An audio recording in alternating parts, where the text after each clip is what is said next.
Hello everyone. This session I am going to talk about 7 simple steps for you to become an OpenShift expert. Moving next. Step number 1, understand the prerequisite. Know complete containers basics. This step you want to understand really how container works and what are the basic concepts of containers, and you need to play around with containers. The best way to get started is to try with Podman or Docker. You can install Podman or Docker on your own Linux-based computer, or you can simply take on free tier Linux machine on any cloud provider and you can install Podman or Docker on it. Start with open source version. We suggest you to use Podman and get familiar with it. Get complete hands-on with the Podman, containers and commands. Know how to operate and manage containers and images. If possible, create an internal registry using Podman and make sure that you play around with the images from your own local registry. The next one is to understand how the orchestration works and why orchestration is required.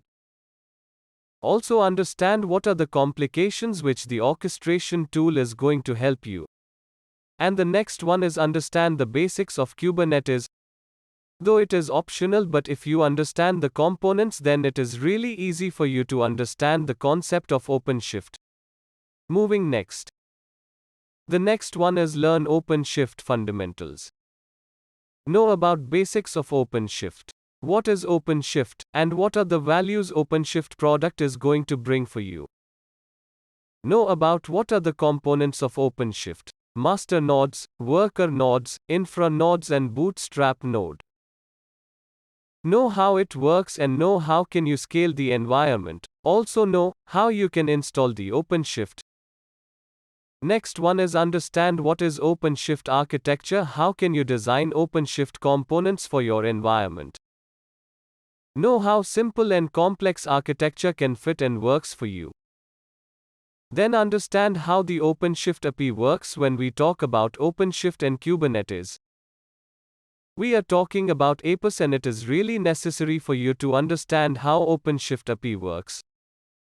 The next one is understand how the OpenShift networking and DNS works. These are the OpenShift internal components. How can you host a service and modify to work with your requirements? Know about etcd. What is etcd and why you need to use etcd? Also, what is etcd encryption and decryption? What is the criticality of taking etcd backups? Now it is time for you to understand how the installation works. What are the various options during the time of installation? What are the various methods which you can use to install OpenShift on your environment? Know about all cloud providers where you can launch OpenShift. Either it is public cloud providers including Amazon, Azure, IBM or Google Cloud, how you can get the OpenShift installed on these cloud environments. There are various other topics including the critical internal components of OpenShift you may have to learn. Moving next. Step 3, get strong hands-on skills on OpenShift. Get OpenShift Server and get cluster admin access. If you get lower level access, you will not be able to perform many administration tasks on OpenShift. Try each and every scenarios on the OpenShift server. Spend minimum of 100 plus hours so that you will understand how OpenShift works. Get through with all awk commands. Get through with OpenShift Web Console and leverage various options inside OpenShift Web Console. Understand and practice role-based access control and play with namespace roots projects. Gets good skills with pods and scalability techniques, MOAL and auto-scaling. Get understanding of OpenShift operators and operator hub which is present in the OpenShift platform. Try to install any one of the operator and see how operator life cycle works. Understand how to troubleshoot a problem on OpenShift. For example, if any parts are not running, our application service is not running, so try to understand how to debug it. Try to deploy an sample application service on top of Node.js or Apache or MySQL. Just deploy an application and understand how hosting works with containers. Also understand how you can successfully launch the service out of OpenShift. It is relatively easy, but you need to know and get your hands full of OpenShift knowledge. Moving next. Get OpenShift scenarios. When you talk about OpenShift, this is new age and everything based on scenarios only. A typical problem, and you have to understand how to provide solution for it. There are many areas what you have to consider.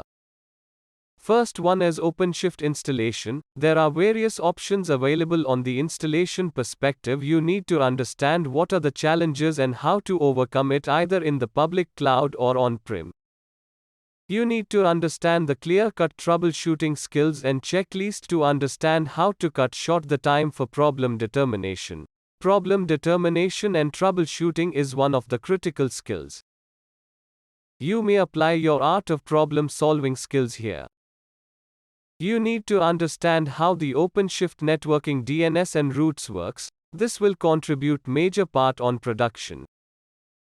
You need to understand how the scalability scenarios works.